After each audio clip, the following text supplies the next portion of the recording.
بيسألوا البلخي بيقول له كم مكسك معي نحات؟ قال 33 سنة. قال فماذا أفدت مني في هذه المدة؟ قال 8 مسائل. قال إنا لله وإنا إليه راجعون. أما هذه المدة 33 سنة وتقول لي ما خدش إلا 8 مسائل؟ اتق الله يا شيخ. قال له أنا لا أكذب، هم 8 مسائل. فجاب الآية دي. قال له إيه هي؟ قال له أنا أحببت الجنة لأنني رأيت الخلق اللي أنا معاصرهم كلهم غل وحقد على بعض، كرهت هذه الظاهرة. فلما قال الله ونزعنا ما في صدورهم من غل اشتقت للجنة اللي مش هيبقى فيها غل دي، طمعا في ايه؟ في ان اروح. طب الوسيلة لها ايه؟ من خاف مقام ربه. فخفت مقام ربي، اعمل الطاعة برضه وانا خايف. خفت مقام ربي ونازعت نفسي هواها فاستقامت لي الطاعة. يعني هو يشير الى ايه؟ ولمن خاف مقام ربه ونهى النفس عن الهوى فإن الجنة بيضه هي الايه؟ هي الموت. قال له احسنت يا حاتم. فما الثانية؟ طب قول لي على الثانية ايه بقى اللي انت عملتها الثانية دي؟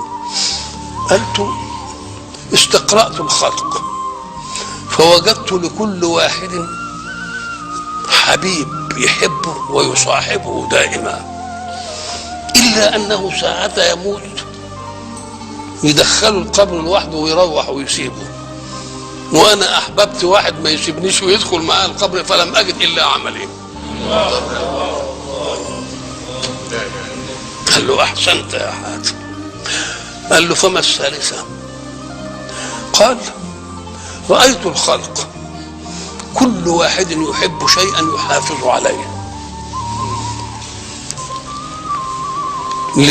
يعني مثلا يوضعه في خزنة، يوضعه في كل واحد يحب شيء، ولكني لاحظت أن هذه من الأغيار يمكن لص يجي ياخدها، فأحببت العمل بتاعي أحافظ عليه العمل حسنات، فلم أجد أمينا إلا ربي فعملت كله لي إلى بقيه. قال له فما الرابعة؟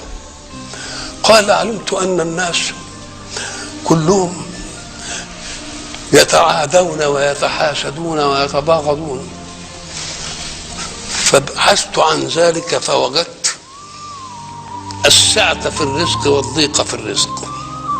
فلما قرأت قول الله سبحانه وتعالى ونحن قسمنا بينهم معيشتهم في الحياة الدنيا فألغيت الغل والحقد.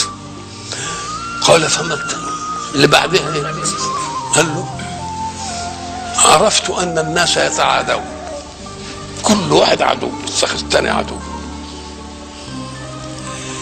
فلما سمعت قول الله إن الشيطان لكم عدو فاتخذوه عدوا لم تركت عداوة الإنسان ووجهت عداوتي كلها للشيطان فنجوت منها. قال فما الأخيرة؟